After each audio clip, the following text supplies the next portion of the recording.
Hello, ಯಾರೆಲ್ಲ ನನ್ನ ಚಾನಲ್ನ ಓಪನ್ ಮಾಡಿಬಿಟ್ಟು ಈ ವಿಡಿಯೋ ನೋಡ್ತಾ ಇದ್ದೀರೋ ಎಲ್ರಿಗೂ ಸುಸ್ವಾಗತ. ಇವತ್ತಿನ ವಿಡಿಯೋದಲ್ಲಿ ನಾನು ಬೇಸಿಗೆ ಕಾಲಕ್ಕೆ ಮತ್ತೊಂದೊಳ್ಳೆ ಮಿಲ್ಕ್ ಶೇಕ್ನ ನಿಮ್ಮ ಜೊತೆ ಶೇರ್ ಮಾಡೋದಕ್ಕೆ ಬಂದಿದ್ದೀನಿ.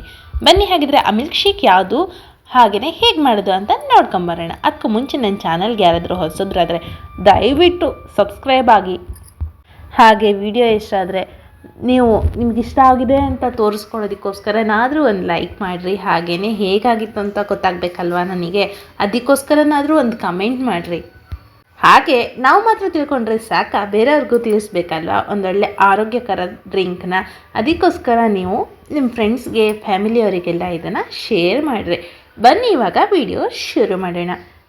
ಇವತ್ತಿನ ವಿಡಿಯೋದಲ್ಲಿ ನಾನು ಬಟರ್ ಫ್ರೂಟಿಂದು ಮಿಲ್ಕ್ ಶೇಕ್ನ ಮಾಡೋದನ್ನು ತರಿಸ್ಕೊಡ್ತಾ ಇದ್ದೀನಿ. ಮೊದಲಿಗೆ ನಾನು ಒಂದು ಬಟರ್ ಫ್ರೂಟ್ನ ತೊಗೊಂಡಿದ್ದೀನಿ. ಇವಾಗ ಇದನ್ನು ಚೆನ್ನಾಗಿ ತೊಳ್ಕೊಂಬಿಟ್ಟು ಮಧ್ಯಕ್ಕೆ ಈ ರೀತಿಯಾಗಿ ಕಟ್ ಮಾಡ್ಕೊಳ್ತಾ ಇದ್ದೀನಿ. ಇದ್ರ ಒಳಗಡೆ ಬೀಜ ಇರುತ್ತೆ, ಇದನ್ನು ಹೀಗೆ ಟರ್ನ್ ಮಾಡಿದರೆ ಸಾಕು. ಅದು ಟರ್ನ್ ಆಗಿಬಿಟ್ಟು ಅದ್ರದ್ದು ಒಳಗಡೆ ಇರುವಂಥ ಬೀಜನ ತಗೊಬೇಕು.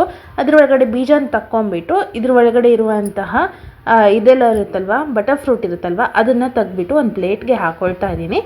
ನಾನಿಲ್ಲಿ ಇಡೀದು ಒಂದು ಬಟರ್ ಫ್ರೂಟ್ನ ಯೂಸ್ ಮಾಡ್ಕೊಳ್ತಾ ಇದ್ದೀನಿ. ಈಗ ಒಂದು ಮಿಕ್ಸರ್ ಜಾರ್ ಅಥವಾ ಜ್ಯೂಸರ್ ಜಾರ್ನ ತೊಗೊಂಬಿಟ್ಟು ಅದಕ್ಕೆ ಖರ್ಜೂರ, ಅರ್ಧ ಗಂಟೆ ಮುಂಚೆ ನೆನೆಸಿಟ್ಟಿರುವಂಥ ಬಾದಾಮಿ, ದ್ರಾಕ್ಷಿ ಹಾಗೆ ಬಟರ್ ಫ್ರೂಟು, 1 ಕಪ್ ಆಗುವಷ್ಟು ಹಾಲು, 3 ಚಮಚ ಆಗುವಷ್ಟು ಸಕ್ಕರೆನ ಹಾಕ್ಕೊಂಡು ಚೆನ್ನಾಗಿ ಗ್ರೈಂಡ್ ಮಾಡ್ಕೊಂಬಂದುಬಿಟ್ರೆ ಆರೋಗ್ಯಕರ ಬಟರ್ ಫ್ರೂಟ್ ಮಿಲ್ಕ್ ಶೇಕ್ ಅನ್ನೋದು ರೆಡಿ ಆಗ್ತದೆ. ಬಿಸಿಲಿಗೆ ಎಲ್ಲಾದರೂ ಹೊರಗಡೆ ಹೋದಾಗ ಅಥವಾ ಮನೆ ಒಳಗೆ ಇರಬೇಕಾದ್ರೆ ಏನಾದರೂ ಕುಡಿಬೇಕು ಅನಿಸೋ ಟೈಮ್ನಲ್ಲಿ ಈ ರೀತಿ ಬಟರ್ ಫ್ರೂಟ್ದು ಮಿಲ್ಕ್ ಶೇಕ್ನ ಮಾಡಿ ಕುಡೀರಿ.